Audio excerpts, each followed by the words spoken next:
Bonjour à tous. Certaines personnes qui ont des gerbilles ou d'autres rongeurs, bon là en l'occurrence ce sera une vidéo sur les gerbilles, se demandent comment aménager leur cage. Eh bien, pour les gerbilles, il faut vraiment qu'il y ait beaucoup de choses qui puissent s'occuper quoi. Parce que sinon après ils risquent de s'ennuyer et puis bon, c'est pas très marrant de vivre dans une cage si on s'ennuie en plus de ça, super quoi. Donc voilà, vous voyez, moi je leur ai mis une petite maisonnette ici. Je l'ai pas prise trop grande parce qu'ils sont que deux, donc ça sert à rien. Je préfère laisser la place pour leurs jouets et tout. Bonjour Tessa. Oui, du coup je disais, je préfère leur laisser la place pour leurs jouets. Bon là, vous voyez, je leur ai mis un un petit bout de bois. Ils le rongent pas souvent celui-là, ils ont rongé que les côtés. Alors ça avant c'était une sorte de tonneau qu'ils ont complètement détruit. Bon, ça m'arrange, comme ça au moins ils font leurs dents. Donc je préfère qu'ils les fassent là-dessus que sur les barreaux de la cage, parce qu'ils aiment bien le faire aussi sur les barreaux de la cage. Donc je leur mets beaucoup de choses pour qu'ils évitent de faire ça. Alors là je leur ai mis un pot un petit peu en terre cuite que vous pouvez acheter en jardinerie, enfin un peu partout quoi. Celui-là j'avais payé 2 € je crois. Je leur ai mis ça comme ça quand ils font leur griffe en fait, parce que ce qu'il faut savoir c'est que les gerbilles essaient souvent, très souvent, presque tous les jours, d'agrandir leur territoire. Du coup, ils vont creuser dans les coins, surtout, de la cage. Donc pour éviter qu'ils fassent leur griffe sur le plastique et qu'en plus de ça fait très mal aux oreilles. C'est le même bruit que la craie sur le tableau ou des ongles sur le tableau. Vous voyez un petit peu ce que c'est, quoi. C'est pas très agréable.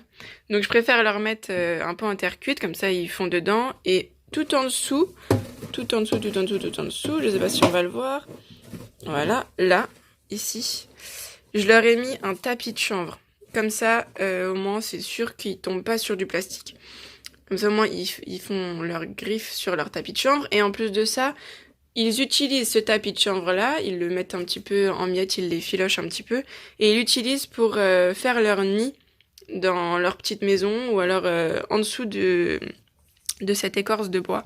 Alors celle-là, à la base, je l'avais achetée pour ma lapine, sauf qu'elle ne l'utilisait pas, du coup, je me suis dit que j'allais leur donner à eux, et ça marche bien parce qu'ils l'utilisent tout le temps, ils mettent leur nourriture en dessous, enfin voilà quoi. Ils l'utilisent vraiment bien, il me semble que je l'avais payé 5 € chez Zomalia. Donc voilà. Et oui, du coup, le tapis de chanvre, c'est très bien. Ça évite d'acheter justement de la laine de chanvre. C'est bon, la laine de chanvre, c'est pas très cher, c'est 2 3 €. Mais bon, si on peut faire un truc 2 en 1, autant acheter un tapis de chanvre, leur mettre dedans, que ça les, ça marche pour leurs griffes et pour leur nid. Puis comme ça, au moins, ça les occupe un peu plus plutôt que de leur mettre directement la laine de chanvre dans leur nid. Enfin, au moins là, c'est vraiment un peu plus comme dans la nature quand ils doivent chercher les choses et puis devoir construire eux-mêmes leur nid, quoi. C'est mieux. Donc après, je sais pas si on les voit là, on a dû les voir avant. Je leur ai mis des petits maïs, je vais leur en remettre. Des petits maïs, voilà, comme ça, des petites graines de maïs. Comme ça, ils font leurs dents et ça enrichit un petit peu leur environnement. Comme ça les rapproche un petit peu de ce qu'ils pourraient avoir dans la nature. C'est pareil pour leur nourriture, leur granulés. Je leur mets pas dans la petite gamelle et que tous les jours, bah, dès qu'ils ont faim, ils vont dans la gamelle, ils savent où c'est. Non, je vais leur mettre un petit peu partout. Là, vous voyez, j'en ai pris quelques-unes. Je vais leur mettre un petit peu là, un petit peu là, un petit peu partout. Je vais essayer de les cacher un petit peu. Comme ça va les occuper un peu plus. Ils vont devoir les chercher. Et au moins, ça va les rapprocher de la nature, comme je le dis souvent, parce que moi j'aime bien rapprocher le plus possible mes animaux de la nature, parce que ils sont pas comme nous, hein, ça reste des animaux, donc ils préfèrent certainement la nature à une cage, donc autant faire en sorte que leur confort soit le mieux possible. Donc voilà, vous voyez, ils ont complètement rongé tout le tour là. Bah alors, t'as eu peur? Ils ont rongé tout le tour là. Après, enfin les maisons, moi, l'ancienne que j'avais, je l'ai jetée parce qu'ils avaient complètement fait pipi dessus. Donc c'est l'odeur, c'était pas terrible, puis même pour eux, question hygiène, c'était pas terrible non plus. Du coup, ouais, je l'ai changé au bout d'un an, quelque chose comme ça. Parce qu'ils ont commencé à faire pipi dessus tard, donc ça va. Donc voilà pour le bas de la cage. Alors le haut de la cage, il n'y a pas énormément de choses pour l'instant. Vous voyez que je leur ai mis un petit rondin de bois. Il est fixé là, comme ça au moins il va pas se trimballer partout. Ils vont vraiment l'utiliser que pour le ronger, pas pour faire autre chose. Ici là, je leur ai mis leur gamelle d'eau. Leur gamelle d'eau, j'ai pris ça au lieu d'un biberon, tout simplement parce que comme je vous ai dit déjà, je préfère qu'ils se rapprochent le plus possible de la nature, et du coup dans la nature ils n'ont pas de biberon, hein.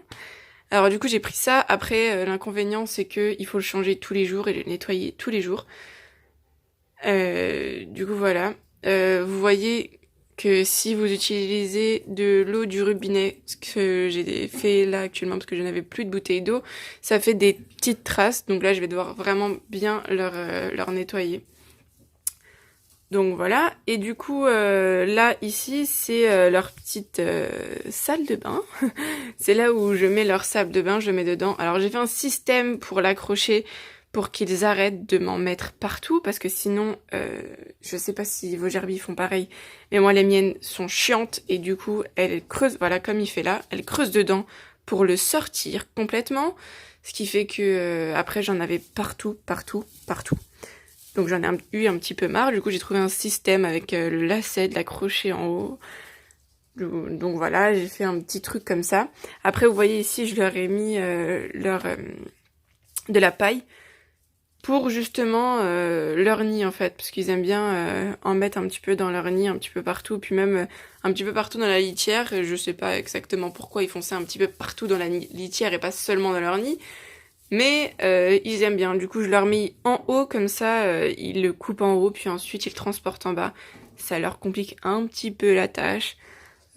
Voilà. Après là il reste un petit peu de foin d'hier. Je leur mets là parce que j'attends de recevoir une boule à foin pour pouvoir leur accrocher, qu'ils puissent le prendre directement dans la boule à foin et pas... Enfin je dirais pas même le sol parce que du coup c'est une grille. Mais ouais, j'attends ça, comme ça au moins ça leur fera un petit truc en plus. Bon là j'ai pas mis énormément de litière, je vais leur en rajouter. Ouais, je vais leur en rajouter un petit peu. Donc voilà pour ce qui est de la cage. Après vous pouvez leur mettre d'autres jouets. Bon là j'ai un petit anneau en bois que je leur mets. Après en général il finit je ne sais où dans la litière. Donc vous pouvez faire ça. Après... moi, ce que je fais, c'est que je leur mets presque tous les jours des petits enrichissements que je fais moi-même avec du carton. Je vais vous faire une petite vidéo là-dessus où je vais vous montrer tous les enrichissements que je fais. Donc je mettrai le petit i en haut que vous pourrez cliquer dessus pour retrouver la petite vidéo. Donc voilà comment bien aménager une cage pour Gerby. N'oubliez pas de vous abonner et de liker la vidéo si celle-ci vous a plu. Et n'oubliez pas d'aller voir la vidéo sur l'enrichissement de la cage d'une gerbille.